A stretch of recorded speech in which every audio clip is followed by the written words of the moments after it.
Welcome back. I'm just I've got like a makeshift parts washer here. It's just a cheap wash basin, and I've bought 3 gallons of turpentine substitute.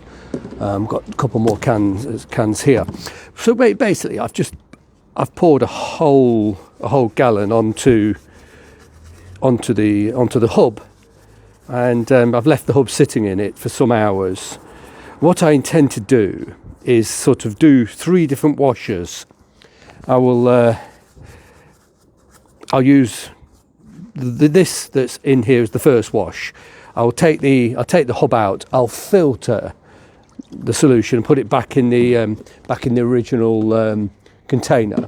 Then I'll use fresh fluid poured over. I'll do a second wash and filter it and put it back, and I'll do a final rinse, by which time it should be really rather clean.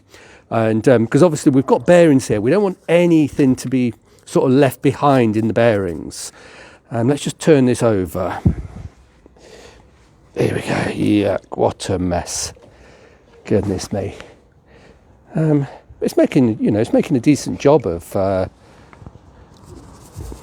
might have to work a bit harder this side, but it is making a decent job. There's nothing worse than working on greasy, filthy components, and this is sort of 37 years worth of grease and filth.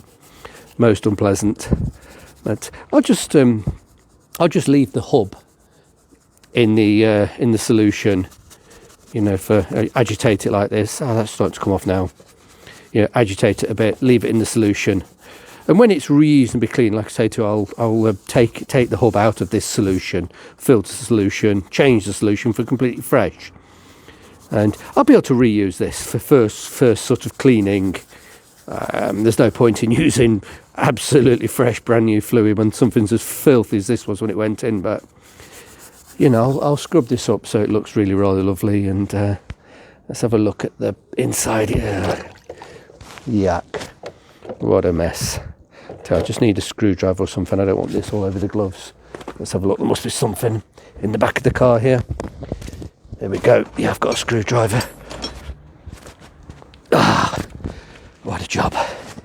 There we go. That's it. If I just put the screwdriver in the bearing there. Yeah.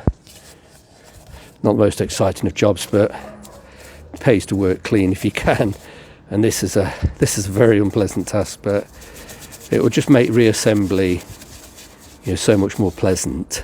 And I don't think these hubs, like I said yesterday, I don't think these hubs have ever been out of this car before. I'm absolutely convinced these bearings are original. They don't seem to have any play, and they're not noisy, so I'm going to clean them as best as I possibly can. There could be residue of old grease in this bearing, so if I literally dissolve it all out and use different fluids, cleaner and cleaner fluids, and I'll need to sort of let it dry out, completely evaporate before I try to put any new grease in the bearings. I'll probably even get a hairdryer and blast the hairdryer in here to sort of blow out any vapours. What we don't want is any sort of residue of the solvent left behind in the bearings when I try to pack new grease in there, because that will obviously weaken the integrity of the new grease. So I will make sure it's completely dry, and once I think it's dry, then I'll put the hairdryer on it, and just 10 minutes with a hairdryer will really make a big difference. But quite pleased with how this is starting to come up. Let me just turn the really filthy side back down into the fluid and leave it again. I'll just keep coming back to this till I'm happy. But I'm going to make another video in a minute, just using the bush press, the 20-ton press, and let's see if I have any joy. I'm hoping so. It's I've got a lot of bushes need pressing out. I'm not going to be touching these bearings. I'm going to leave them alone. You never know. I might have to come back and redo these bearings at a later date. But I've just decided to leave the factory settings alone. If there's no play, I'll leave them alone. If they're nice and clean and they're completely packed with grease and there's no play, there's no reason why these bearings should fail anytime soon. So I'm just going to do my best to sort of leave them to the factory settings wherever I can. And if I have to change them, then so be it. We'll do that at a later date.